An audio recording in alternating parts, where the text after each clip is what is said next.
What's up, guys? Welcome back to the Team Solemn Circus live video. On the left side here we have Sprite, as well as on the right Infernoid. Both these decks got upgraded with the new Terminal Revenge Battle of the Legends. We see that Sprite is now playing the Maid, which is an additional level 2 Aqua. Lets you make Totally Awesome, and then summon out a copy of Frog as well, giving you that additional access to a level 2 in a follow-up, as well as, we see Double Cross being there as an amazing card. And then Infernoid got a boost with the Infernal Flood as well as the Infernal Evil. We do see that Sprite has won the die roll, getting to choose to go first here. This is going to be the same deck list that was posted yesterday. So if you guys want to give it some love, make sure you guys do check out that video if you guys want to be seeing some of the deck profile. We are playing Double Cross in the main deck. Being able to send up double Totally Awesome is quite nice. If you guys remember the Sprite format. Tier Element format when Sprite was being played as well with Shifter. But before we dive too on in, don't forget to like, comment, subscribe to the channel a lot. Sprite is a very budget deck. Both these decks are actually very budget. So if you guys are any budget players here, we do have a Fenrir, which you can tech out for other stuff. But Fenrir is going to be able to search for another copy of Fenrir. Also going to be another nice extender. We can just normal summon it and potentially even go for a copy of like a Sprint here, which we are going to be seeing. So they added the Jet off that Prosperity, so maybe not having any additional level 2s. They're going to be able to go up into a Sprint. Sprint's going to be able to send the copy of Angler, which will summon out 2 Beavers here. Now we have our additional level 2s, which we can then XYZ up into a copy of Gigantic. Kind of cool how you can use a link. We're going to activate the effect detaching the copy of Beaver. Summon out a Swap Frog. Swap Frog is going to be able to activate, sending the copy of the Ice Barrier Mage. Ice Barrier Mage can be able to search for a copy of the spell, which reborns out the Ice Barrier Mage. This is going to kind of be the combo that you guys see to get into that double Toad. Unfortunately, we don't have Elf, so we don't have that much access to maybe even a triple Toad. But we are going to be going up into the Totally Awesome, and then we're going to be using all those materials, including the Gigantic, to go up into a copy of IP. Now during the standby phase, we are going to be able to activate the effect of Totally Awesome to summon out a copy of Swap Frog. This is going to give us the additional body to have for the IP to go into an SP. We're going to then see the Inferno player start off with a copy of Void Vanishing. You're skirting the copy of Orpa Scorpio here. That's going to be letting them have access to the copy of Instant Fusion, if you guys were wondering. And we're going to search for a copy of the Void Imagination. That's going to be the alternate art. We're then going to normal summon a copy of Decatron, and we're going to be sending from the deck. And we see that get hit with a copy of Infinite Impermanence here. You definitely don't want the Infernoids to start sending all their cards. We do have a 1-for-1 sending a copy of, I think that is the Autumnal. I am not too familiar with all the Inferno cards. I'm still learning them to be able to do a combo video for you guys. So that will be coming out very soon, most likely this week. But still learning the deck myself. We're going to be seeing the copy of Decatron going to be summoned. It gets hit with a copy of Valor as well. And now we're going to be seeing a Talents, but Talents going to be hit with that copy of the Totally Awesome there, taking it. And then we're going to be able to add back the copy of Beaver. We are going to be seeing the Void Imagination going to be activated here. There's just so many copies of the Infernoids. Like, the deck is very filled with pretty much all engine. We are going to be seeing an Imagination going to be activated there. They are going to chain the copy of IP, going up into that SP. SP will be able to banish that copy of Imaginations. And then we're going to be using both the Decatrons to go up into, I'm going to assume it's going to be a copy of the Hita here. But Hita, when it's activated, is most likely going to be taken by that SP, banishing both copies so they return. And we would have nothing else afterwards. I don't think we have an Inferno in the graveyard, but I don't think it's going to be able to summon. Or we do. So we have enough for the Autumnal, I believe, to banish 2 to summon itself.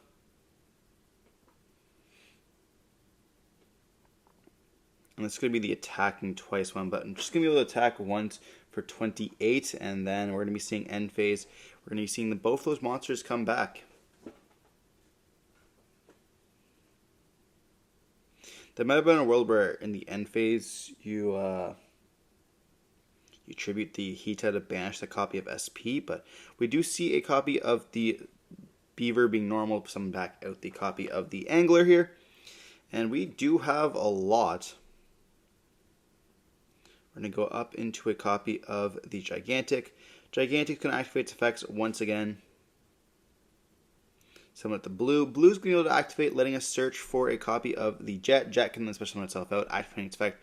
Searching for a copy of the starter or the double cross.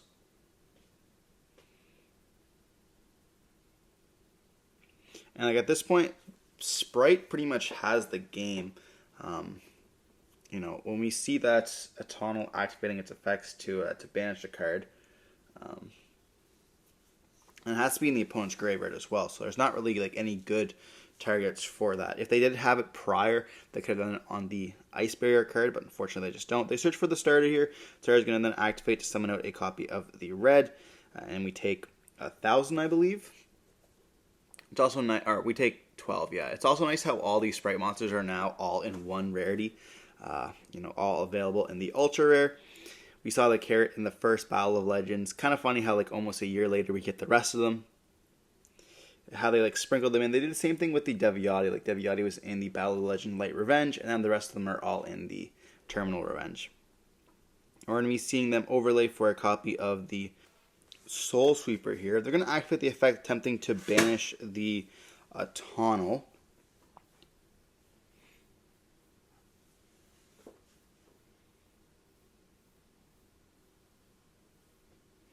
So they're looking at graveyard to see what they're going to banish. They are going to tribute tribute itself to banish that copy of IP. Wanting that card to be in the graveyard is pretty important.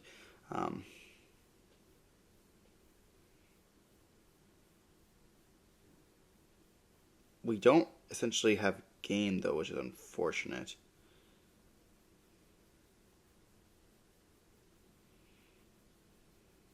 We're going to see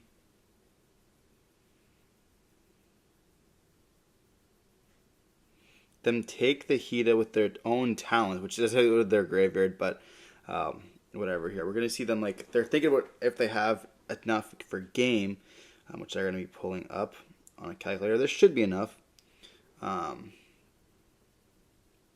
It's at, we see 19 plus 16 plus 1850 plus 12 plus 16. That should be enough there for a game. But yeah, we see Sprite take game one. They do have a little bit of a struggle to clear games. Like I know when we were playing the deck prior, Double Cross and Pixies was also an option, especially when you're playing some of the cards like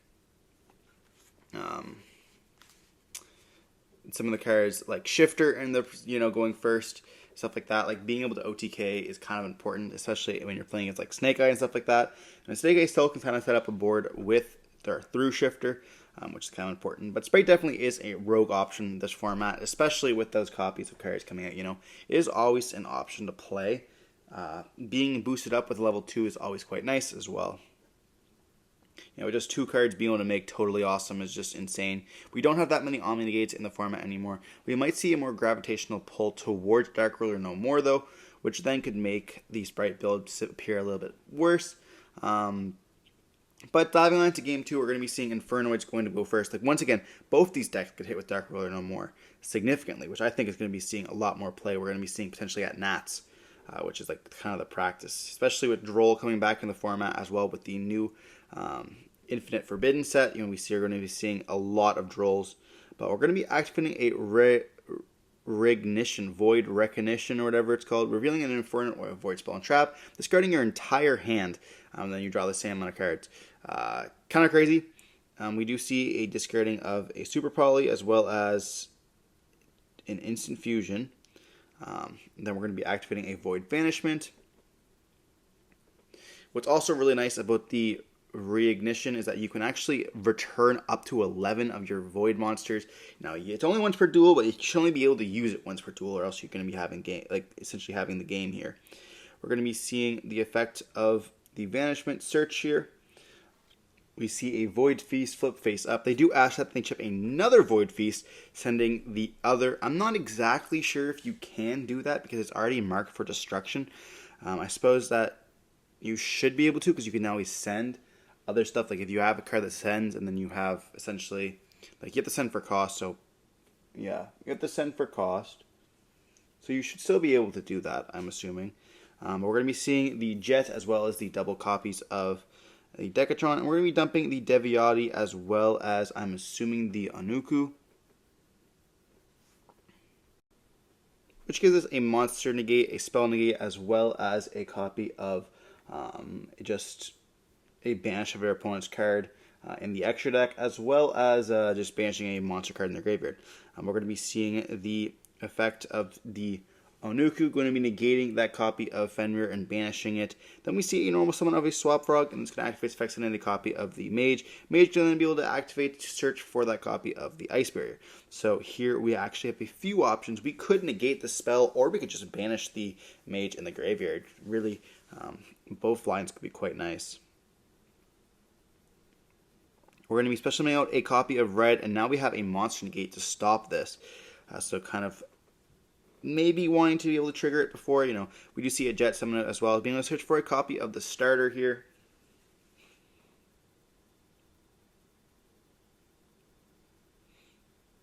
And we have lots of options. We have the ice, which can then activate.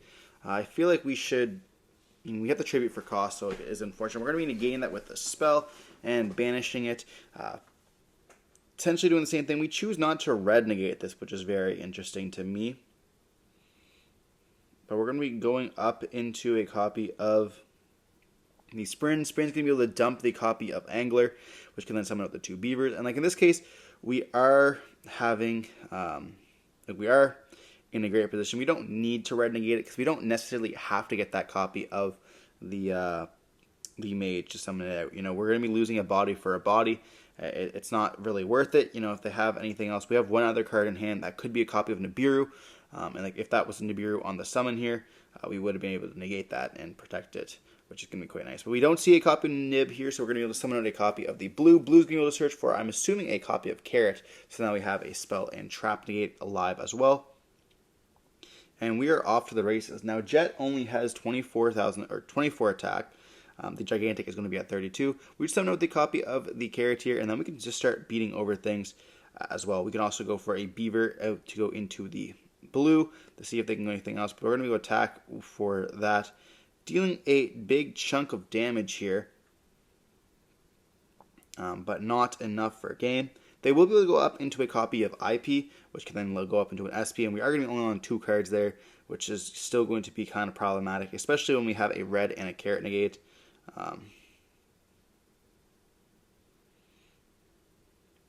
But yeah, going up into an IP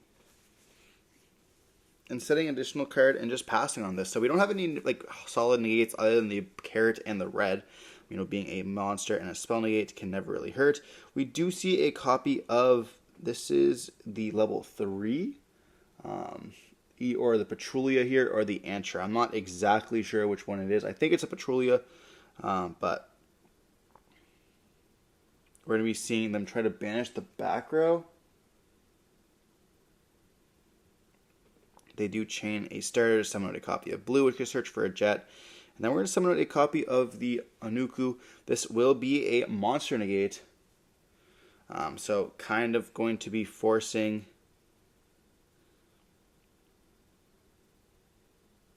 the red to negate that summon. Then we're going to go SP, or we're going to go IP up into a copy of SP. Still having the Carrot negate as well, which will then go SP can banish, banishing the copy of the Deviati. Then we're going to activate the effect of the Void Recognition, putting them all back into the graveyard. Now we can only use that effect once per duel, but now we have all the stuff back. We can go normal summon of the Cobra into a copy of the Hita. We do see SP being chained to that, getting rid of it, and now we can just start using our copies of Deviati to summon out here. So anything we have not used is our Carrot negate, and we have a jet in the hand that is known. So there's one unknown in the hand as well.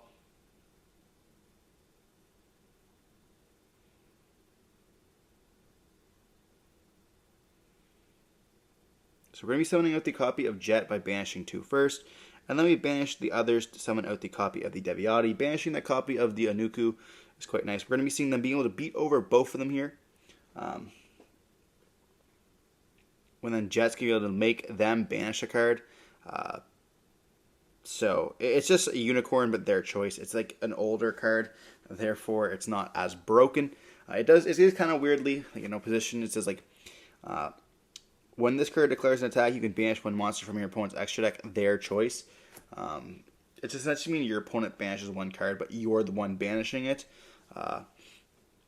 which can kind of come up. They're going to banish a dark. They're going to beat over both those copies, dealing some damage, and then just pass turn on this. So they do have a Deviati going to be able to negate some monster effects, which is quite nice.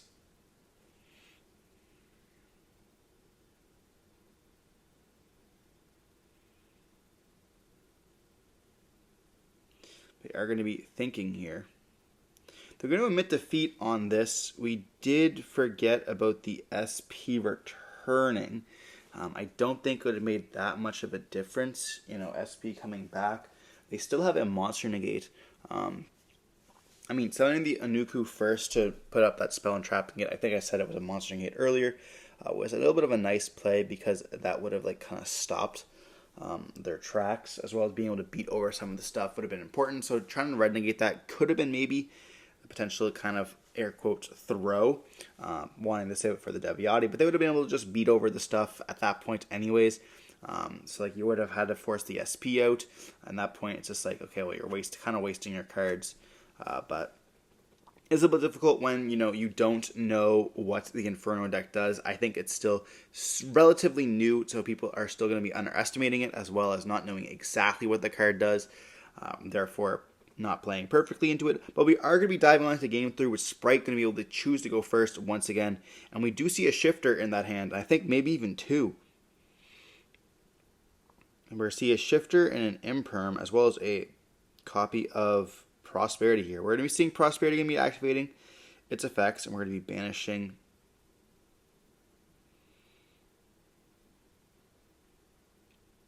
only 3. We chain a copy of Shifter. We do see a mage, a red, or a mage, carrot, and a copy of Ash Blossom. That is not what we're looking for. We're going to choose the copy of carrot, so maybe having another extender.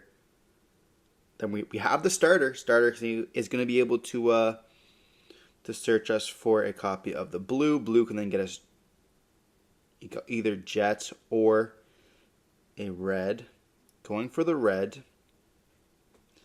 I feel like myself personally, I'd probably go for the jet summon itself out, then go for...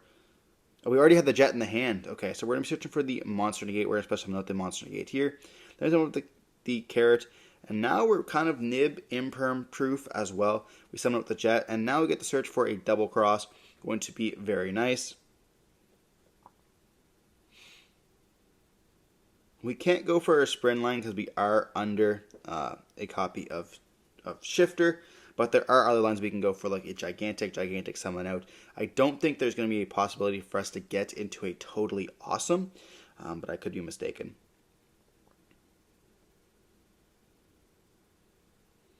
We're going to see a gigantic activate the effect. The only other option we could have had was maybe go for the copy of the number 65, being a sort of monster negate. We're going to be summoning a Swap Frog here, and then Swap Frog is going to do nothing. Okay. So we're just going to wall up with a gigantic, essentially, at this point, and we're setting 2 and passing. This is going to be so that whenever we want to suck up our opponent's monster, we can actually put it underneath the gigantic, being a nice kind of little form of interaction. We do see a copy of Forbidden Droplets in the hand. Now that's definitely not a card you want to be playing with when you're playing against Shifter. But we do see them just set 2 cards and passing on this. You know, Shifter's now no longer live, and that Forbidden Droplets can be quite nice.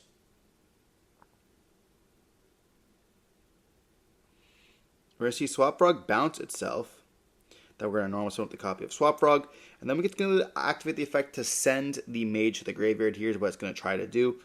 We thought about flipping up the copy of Forbidden Droplets, but wanted to maybe keep our cards in the hand. It's going to be a little bit more useful for us. We see the mage being sent, and then searching for the Ice Barrier spell. And at this point, we kind of have to flip up some cards here, making it so that we can play. Because once this card summons out the mage, the next step will be to summon out that copy of Totally Awesome. So we're going to be seeing the Void Feast going to be activated there, sending a copy of, I think that's Void Seeker. I'm not exactly sure. I'm personally not playing that card myself. Yeah, Void Seer here, okay. And then we're going to chain the Carrot, sending the copy of Toad, which means that we're no longer going to go for that. And we do send Forbidden Droplets, or activate Forbidden Droplets as well here. Sending the monsters, which is then going to be able to be flipped up with Double Cross to make them equip it, so that we can't no longer negate that jet, or that copy of Carrot, because Double Cross is going to be underneath, or Double Cross is going to be attaching the Carrot underneath that Gigantic. Definitely a bit of a misplay. We should have sent the trap, but we're going to be seeing the Inferno player just scoop, because that was some really well played.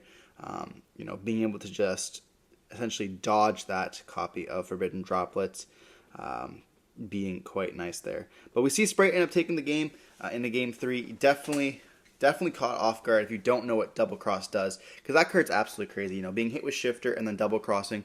What's really cool is you can play around Droplets in a bunch of different decks by using different cards. But yeah, Double Cross being clutch there was very nice. We didn't even get to see a Toad come down, but regardless, hope you're watching the video. Don't forget to like, comment, subscribe if you want to see more content like this. Stay safe. Peace.